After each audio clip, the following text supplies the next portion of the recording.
पद्म पुराण में भागवत जी का महत्व है, दूसरा अन्य पुराण भागवत जी की महिमा का गुणगान कर रहा है। सच्चिदानंद रूपाय विश्वोत्पत्त्यादि हेतवे तापत्रय विनाशाय श्री कृष्णाय वयं नुमः। कौन से तापत्रय? दैहिक, दैविक, भौतिक, तापा। तीन प्रकार के ताप से व्यक्ति ग्रसित रहता है। दैहिक, पहले शरीर से, महाराज क्या हुआ, घुटने चले गए, चश्मा लग गया। दैविक, देवताओं की आपदा से,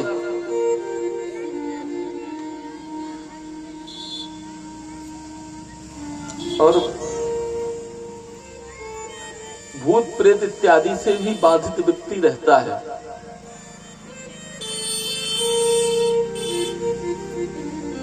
तो सच्चिदानंद रूपाय सच्चित धन आनंद, कर कर में इतना ऊंचा जो बुलंदियों को छू ले, इज्जत से नाम तेरा आ जाए हर जुबां पर, श्वासों का क्या भरोसा, रुक जाए कब कहां पर, कोई भरोसा है? कल के प्रसंग में आप सुनेंगे, हम जब जितने आए थे ना इस जग में, हाँ, तो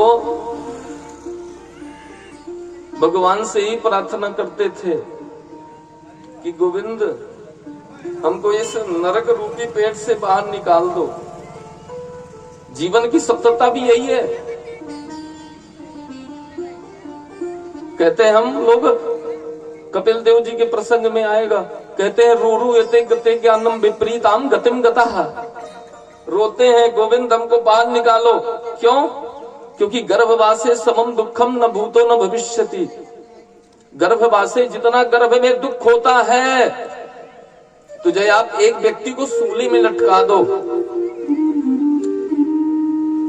1 साल सूली में लटका दो, लेकिन वो जो 9 मास तक गर्भ में दुख होता है ना, उससे ज्यादा दुख तो किसी में है ही नहीं है। जितने विद्वान हुए, जितने ब्राह्मण हुए, जितने योगी हुए, सब यही कहते हैं गोविंद एक कन्हैया दोबारा गर्भ में ना आना पड़े।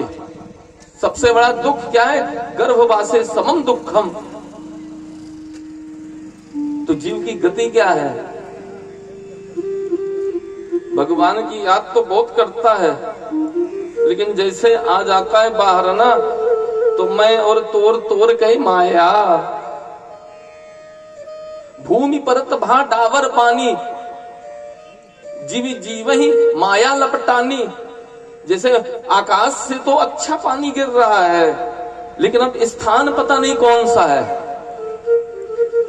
किसी अच्छे जगह में जाएगा तो स्वच्छ जल दिखेगा, और कहीं अगर धूल रेत में चला गया ना, तो वो भी जीव ही माया लपटानी।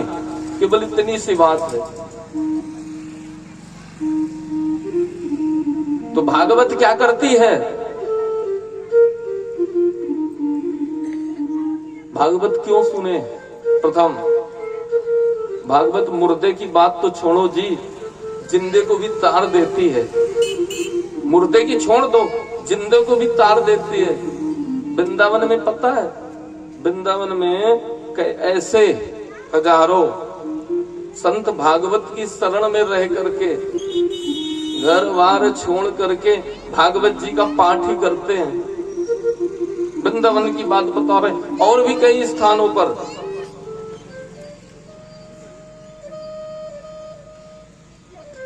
बोले महाराज, अज्ञान ध्वांत विध्वंस कोटि सूर्य समप्रभा, सूतख्यायी कथा सारम मम कर्ण रसायनम। 88,000 ऋषि एक स्थान पर खड़े हैं। कौन सा स्थान? गए, ब्रह्मा जी के पास गए, 88,000 ऋषि। बोले महाराज कोई ऐसा स्थान बता दो कि जहां हम कथा सत्संग सुन सके, जैसे आज आप लोग एकत्रित हुए ना भागवत जी श्रवण करने के लिए, ऐसे ही 88,000 ऋषि ब्रह्मा जी के पास गए, बोले एक स्थान बता दो।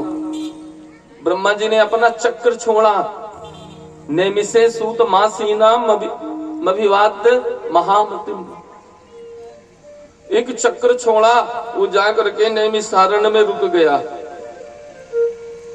निमिष ने चक्र, अरण्य ने वन, नैमिषारण्य। वो जाकर के चक्र नैमिषारण्य में रुक गया। एक व्यक्ति को बना दिया, बोले सूत जी को गद्दी दे दी, महाराज आप कथा सुनाओ। अब कथा प्रारंभ हो गई, जैसे सत्यनारायण में आप कथा सुनते हैं। एकदा नैमिषारण्ये ऋषियः शौनकादया सत्रम स्वर्गाय लोकाया सहस्र सममासता। ऐसे नहीं चला था। हम लोग के पास तो 3 घंटा का भी समय नहीं है। 3 घंटे भी हम लोग बैठे हैं ना, तो 23 जगह की चिंता है जी। हाँ, चतुर्थ दिन की कथा में सुनेंगे, पिबंतम त्वन्मुखाम भोजम च्युतम हरि कथामृतम। परीक्षित जी से सुखदेव जी ने कहा, परीक्षित 4 दिन से भूखे हो, प्यासे हो, कुछ पानी पी लो। बोले गुरुदेव पिबंतम त्वन्मुखाम भोजम, मैं जो आपके मुख से कथा बह रही है ना, इसी को पान कर रहा हूं, मुझे कुछ नहीं चाहिए। हाँ, जब गर्मी हो शांत बैठ गए। 88,000 हैं यहाँ, तो 28 भी नहीं दिख रहे। हाँ, 88,000 ऋषि बिल्कुल एकदम मूर्तिवत। कथा का नियम है, अभी आप सुनेंगे। कथा प्रारंभ हो गई। बोले महाराज अंधेरा हो, अच्छा अंधेरा हो, घना अंधेरा हो, अगर सूर्य भगवान निकल आए तो अंधेरा खत्म हो जाता है। लेकिन व्यक्ति के काम, क्रोध, लोभ, मोह, तृष्णा, व्याकुल, इनके लिए एक सूर्य कम काफी नहीं है। तो कोटि सूर्य, करोड़ों सूर्य का हमें स्तवन करना पड़ेगा, जब ये हमारे अंदर के काम, क्रोध, लोभ, मोह, द्वेष, वैराग्य, ईर्ष्या ये खत्म होगी, नहीं तो हो ही नहीं सकती।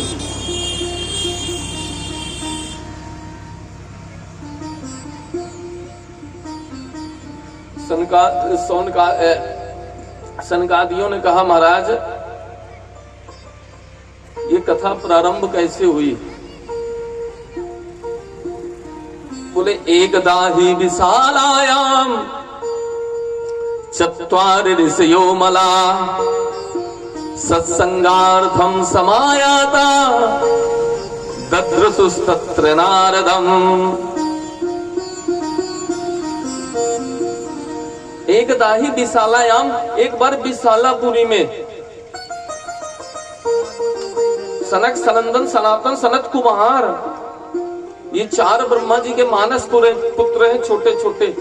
पूर्वे शाम अभी पूर्वजा, हरिवंश महापुराण में एक वर्णन आया है कि ये जो चारों है ना ब्रह्मा जी के पुत्र, यही हमारे पितर हैं, यही हमारे पितर हैं। समस्त जितने देवी देवता हैं, शंकर इत्यादि, ये सब जाकर के सनकादिकों की पूजा करते हैं।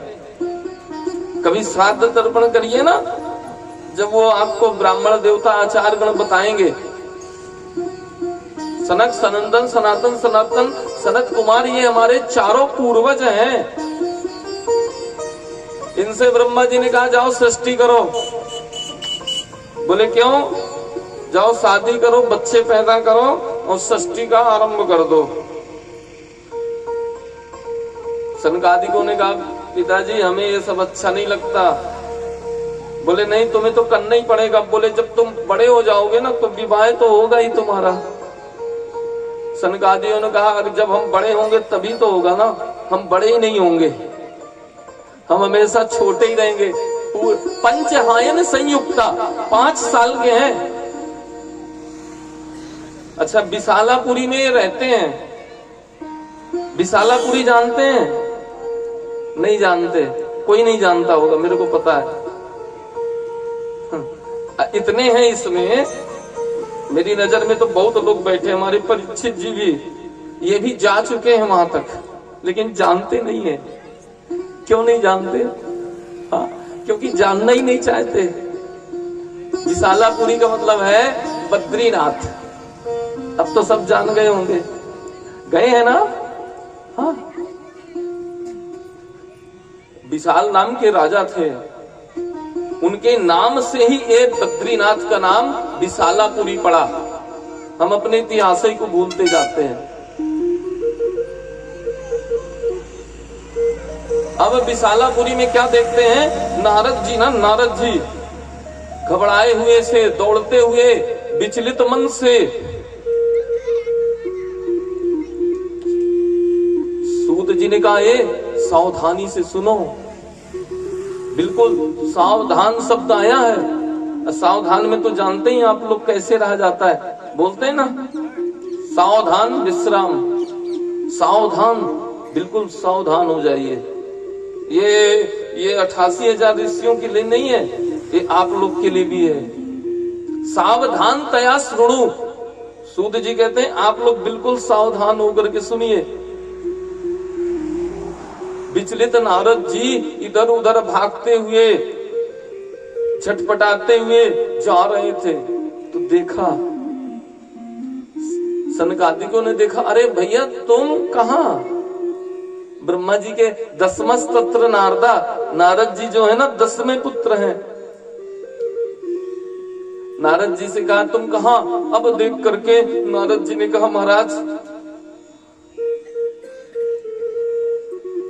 बोले नारद आप इतने बेचैन क्यों हो? आपका मन विचलित क्यों है? आप किस काते चिंता बली ऐसी?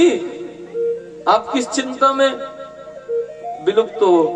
नारद जी ने कहा, प्रभु मैंने सोचा, नारद जी ना भगवान के मन है। हमारे यहाँ तो वृंदावन में कहते हैं सीधे ना रद्द, जिसकी बात कभी रद्द नहीं होती उसका नाम है नारद। जो हमेशा अच्छा, आप कहीं भी कोई भी शास्त्र उठा के देख लो, कोई भी शास्त्र, नारद जी जिसको मिले हैं उसको भगवान अवश्य मिले। जय ध्रुव जी को देख लो, जय प्रहलाद जी को देख लो, किसी को देख लो, जिसको नारद जी मिल गए उसको भगवान मिलना, क्योंकि भगवान के मन ही तो नारद हैं। एक भक्त था, बैठा हुआ था पीपल के वृक्ष के नीचे। नारद जी जा रहे थे, देखा कोई संत जा रहे हैं, बोले प्रभु रुकिए रुकिए। नारद जी ने कहा क्या हुआ? आप कौन है? बोले मैं नारद। बोले ओ आप नारद हैं? बोले हाँ। प्रभु तो एक बात बताइए ना, आपका तो भगवान से सीधा सीधा संपर्क है, आप इतनी कृपा कर सकते हैं क्या? बोले क्या? बोले जाओ एक बार भगवान से पूछ के आओ कब दर्शन होंगे। भगवान के दर्शन कब होंगे? नारद जी पहुंच गए नारायण के पास। नारायण जी से पूछे, महाराज एक भक्त है, एक विशाल पीपल के नीचे बैठा हुआ है और वो आपका जप कर रहा है, और पूछा है कि कब नारायण के दर्शन होंगे। भगवान ने बोले जाओ कह देना उसको, इस जिस वृक्ष के नीचे बैठा है ना, उसके जितने पत्ते हैं उतनी भक्ति हो जाएगी तो मैं उसको दर्शन दे दूंगा। नारद जी पहुंचे, बोले भैया, नारद जी मुंह लटका लिए। बोले क्या हुआ? बोले ये पीपल के वृक्ष के नीचे बैठे हो ना, इसमें जितने पत्ते हैं उतना तुम्हारा जब जप हो जाएगा तो गोविंद नारायण तुमको दर्शन दे देंगे। ओ, अब वो भक्त बैठ गया, बोला दर्शन दे देंगे ना? बोले बिल्कुल पक्का है। अब वो तो भक्त मस्ती में हो गया, ऐसी मस्ती चढ़ी महाराज कि सुबह से दोपहर हुई नारायण प्रकट हो गए। समझना। नारायण प्रकट हो गए, बोले दर्शन करके मोक्ष हो गया। नारद जी आए, देखे नारद जी नारायण के पास पहुंचे, बोले महाराज आप भी झूठ बोलने लगे हो। नारायण ने कहा मैंने कौन सा झूठ बोला? बोले महाराज आप कह रहे थे इतने वृक्ष जितने पत्ते हैं उतनी भक्ति होगी जब मैं दर्शन दूंगा। बोले नारद बात तो एक ही है ना, राम राम सब कोई कहे, दशरथ कहे ना कोई। एक बार दशरथ कहे कोट यज्ञ फल होए। मना षष्ठानि इंद्रियाणि प्रकृतिस्थानि करसति, शरीरम यदवाप्नोति यच्चाप्युत्कमृतीश्वरः। 5 ज्ञानेन्द्रिय, 5 कर्मेंद्रिय और एक मन से जो एक बार राम राम कह देगा ना, उसको दर्शन अवश्य हो जाएंगे। लेकिन हम भक्ति करते में ही, हाँ कथा भी सुनने में। नारद जी ने बताया प्रभु मैंने सोचा अभी अभी भगवान, अभी सनकादिक से कहा अभी अभी भगवान पृथ्वी लोक को छोड़ के गए हैं, तो मैंने कहा चलो ढूंढा जाए, देखा जाए क्या स्थिति है।